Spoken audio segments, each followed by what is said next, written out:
Bonjour, dans cette vidéo, nous allons voir encore une fois l'addition de fractions. Nous avons déjà fait une vidéo, donc une première partie, qui explique les additions de fractions. Mais là, c'est un exercice où on fait de l'addition pas seulement de 2 fractions, mais de 3 fractions. Et donc, je voulais faire cette vidéo pour clarifier les potentielles confusions que vous pouvez avoir si vous avez plus de 2 fractions à additionner. Donc, le premier exemple, c'est celui-ci. On a 5 sur 12 plus 11 sur 4 plus 1 sur 12. Et on doit additionner tout ça. Alors, la première chose à remarquer, c'est que tout n'est pas au même dénominateur. Du coup, on ne peut pas faire l'addition directement. Dans la première vidéo, on a dit, quand vous ne voyez pas une astuce pour mettre au même dénominateur, vous pouvez juste multiplier les dénominateurs. Donc là, on voit que déjà 12, il apparaît 2 fois. Donc techniquement, on peut déjà faire 5 sur 12 plus 1 sur 12. Donc ça ferait 6 sur 12. Donc déjà, on pourrait déjà simplifier en 2 fractions, mais admettons qu'on laisse comme ça. Donc on pourrait faire 12 fois 4 pour le dénominateur commun. Ça marcherait. Et donc on ferait x4 ici, x12 ici et x4 ici. Ça nous donnerait sur 48, parce que 4 x 12 ça fait 48. Et après, en multipliant en haut par le même nombre dont on a multiplié en bas, on trouverait une fraction qu'il faudrait simplifier. Mais là, on va essayer maintenant dans cette vidéo de toujours essayer de trouver la petite astuce pour aller plus vite et avoir une version plus simplifiée, plus rapidement. Alors là, qu'est-ce qui saute aux yeux? Ça peut ne pas vous sauter aux yeux, c'est normal si vous n'êtes pas habitué. Mais avec un peu d'expérience, ça devrait sauter aux yeux. C'est que 12 est dans la table de 4. Puisque 4 fois 3, ça fait 12. Donc, ce qu'on peut faire, on peut juste réécrire. On peut juste se dire que le dénominateur commun, ça va être 12. Donc ce qu'on fait, c'est qu'on laisse les fractions qui sont déjà sur 12, puisqu'on aura sur 12 à la fin. Et là, pour avoir sur 12 en fait en bas, qu'est-ce qu'on doit faire? On doit faire juste 4 fois 3. Donc on fait juste... Donc on a réécrit la fraction d'en haut, donc 11 sur 4, avec des fois, voilà. On fait juste x3 en bas et x3 en haut. Je rappelle, ça est égal à ça, car 3 sur 3, ça fait 1. Donc en fait, les 3 se simplifient. Donc les deux fractions sont égales. Maintenant, on réécrit. Bon, déjà, on peut déjà faire le 5 sur 12 plus 1 sur 12, donc ça va faire 6 sur 12 déjà. Plus 11 fois 3, ça fait 33 sur 12. Et là... on n'a que du sur 12, on a le même dénominateur, du coup on peut faire l'addition. 6 plus 33, ça fait 39, 39 sur 12. Et maintenant, on doit voir si c'est simplifiable ou pas. Donc là, maintenant, pour la simplification de fractions, on peut juste, dès qu'on trouve un critère qui marche, on l'utilise. Alors là, moi, ça me saute aux yeux que 12, c'est divisible par 3, donc en faisant la technique, en fait, vous pouvez juste voir que c'est dans la même table. Que ça, c'est 13 fois 3, et ça, c'est 4 fois 3. Mais, admettons, on ne le voit pas. Si on fait 9 plus 3, ça fait 12. C'est divisible par 3. Donc, 39 est divisible par 3. 2 plus 1, ça fait 3. Donc, c'est divisible par 3. Donc, 12 est divisible par 3. Donc, on peut diviser par 3 les deux. 39 divisé par 3, ça fait 13. 12 divisé par 3, ça fait 4. Et là, pour savoir si c'est la version la plus simplifiée, on revérifie tout. Alors là, c'est pas divisible par 2, parce que 13 n'est pas divisible par 2. C'est pas divisible par 10, parce qu'il n'y a pas de 0. Ça finit pas par 0.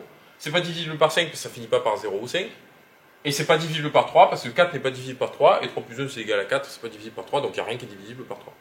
Donc là on a la version simplifiée de 5 sur 12 plus 11 sur 4 plus 1 douzième. On peut faire un deuxième exemple pour vérifier qu'on a bien compris. Donc là on voit qu'on a 3 dénominateurs différents.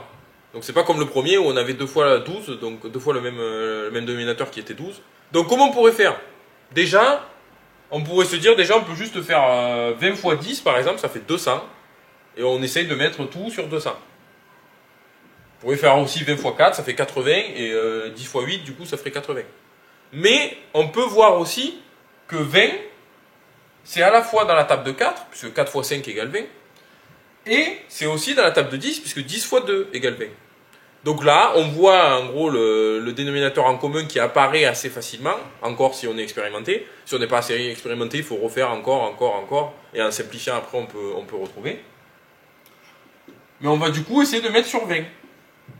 Alors, on réécrit comme j'ai dit, vous pouvez avoir ce réflexe de toujours réécrire les fractions avec une grande barre de fractions et de faire des multipliés pour les fractions que vous voulez changer le dénominateur.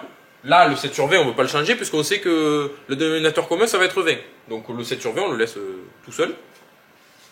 Et maintenant, on se dit juste, pour arriver à 20 en bas, qu'est-ce qu'il faut faire? 10 fois combien? 10 fois 2. Donc on fait x2 en bas et donc x2 en haut. Ici, pour faire 4 fois quelque chose pour arriver à 20, c'est 4 fois 5. Donc ça fait x 5 en bas et x 5 en haut. Et là, du coup, on doit faire les calculs. Donc 21 fois 2, ça fait 42. Le dénominateur, ce sera 20. 3 fois 5, 15. Le dénominateur, 4 fois 5, c'est bien 20. Plus 7 sur 20. Et donc là, on a 3 fractions qui ont pour dénominateur 20. Du coup, on peut juste faire les additions 42 plus 15 plus 7. Donc ce sera sur 20 le résultat, parce que je rappelle, le dénominateur commun, en fait, on ne l'additionne pas, il ne bouge pas. Et 42 plus 15, ça fait 57. 57 plus 7, ça fait 64. Et là, ben là on voit, on peut encore simplifier. On peut simplifier par 2 par exemple. Donc ça veut dire qu'il y aurait peut-être eu une façon plus maligne de faire le dénominateur commun, peut-être, pour ne pas avoir à simplifier à la fin. Mais c'est pas grave, on peut juste simplifier, il n'y a pas de souci, déjà ça c'est juste. Si vous faites ça à la calculette et la version simplifiée à la calculatrice, vous allez avoir le même résultat, un nombre décimal, c'est le même. Donc 64 sur 20, on divise par 2 en haut et en bas, ça fait 32 sur 10. Et là, mais c'est encore simplifiable par 2. Parce que ça finit par 0, ça finit par 2. Donc on resimplifie par 2, ça fait 16 sur 5. Et là c'est plus divisible. Parce que c'est pas divisible par 2, c'est pas divisible par 5, c'est pas divisible par 10, et c'est pas divisible par 3. Donc là, on a la version simplifiée de ce calcul. Donc voilà comment faire des additions de fractions quand on a plusieurs fractions.